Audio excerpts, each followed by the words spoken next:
जय श्री राम। आइए आगे सुनते हैं श्रीमद् भागवत महापुराण में 10वां अध्याय, भागवत के 10 लक्षण। श्री सुखदेव जी कहते हैं, परीक्षित, इस भागवत पुराण में सर्ग विसर्ग, स्थान, पोषण, उति, मनवंतर, ईशानुकथा, निरोध, मुक्ति और आश्रय, इन 10 विषयों का वर्णन है।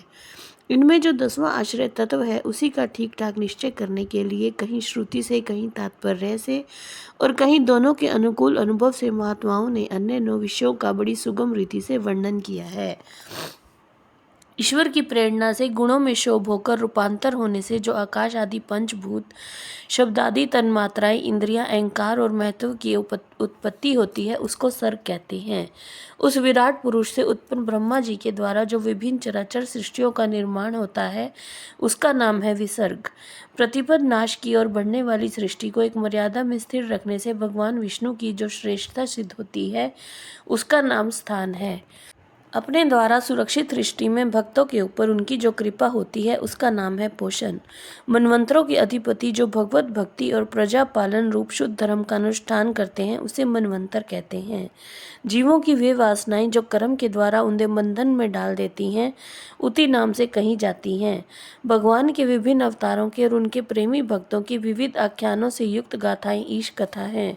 जब भगवान योग निद्रा स्वीकार करके शयन करते हैं तब इस जीव का अपनी उपाधियों के साथ उनमें लीन हो जाना निरोध है।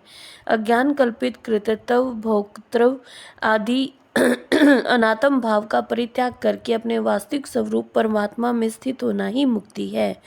परीक्षित, इस चराचर जगत की उत्पत्ति और प्रलय जिस तत्व से प्रकाशित होते हैं वह परम ब्रह्म ही आश्रय है। शास्त्रों में उसी को परमात्मा कहा गया है।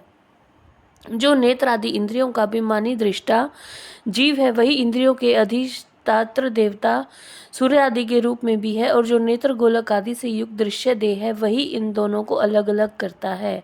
इन तीनों में यदि एक का भी अभाव हो जाए तो दूसरे दोनों की उपलब्धि नहीं हो सकती। अतः जो इन तीनों को जानता है वह परमात्मा ही सबका अधिष्ठान आश्रय तत्व है। उसका आश्रय वह स्वयं ही है, दूसरा कोई नहीं।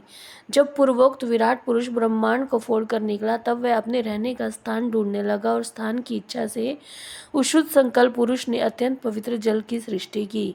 विराट पुरुष रूप नर से उत्पन्न होने के कारण ही जल का नाम नार पड़ा, और उस अपने उत्पन्न किए हुए नार में वह पुरुष 1000 वर्षों तक रहा। उसी को नारायण कहते हैं। उन नारायण भगवान की कृपा से ही द्रव्य, कर्म, काल, स्वभाव और जीव आदि की सत्ता है। उनकी उपेक्षा कर देने पर और किसी का अस्तित्व नहीं रहता। उन अद्वितीय भगवान नारायण ने योग निद्रा से जागकर अनेक होने की इच्छा की। तब अपनी माया से उन्होंने अखिल ब्रह्मांड के बीज स्वरूप अपने स्वर्ण में वीर्य को तीनों भागों में विभक्त कर दिया, अधिदेव, अध्यात्म और अधिभूत। परीक्षित, विराट पुरुष 3 भागों में कैसे विभक्त हुआ सो सुनो। जय श्री राम।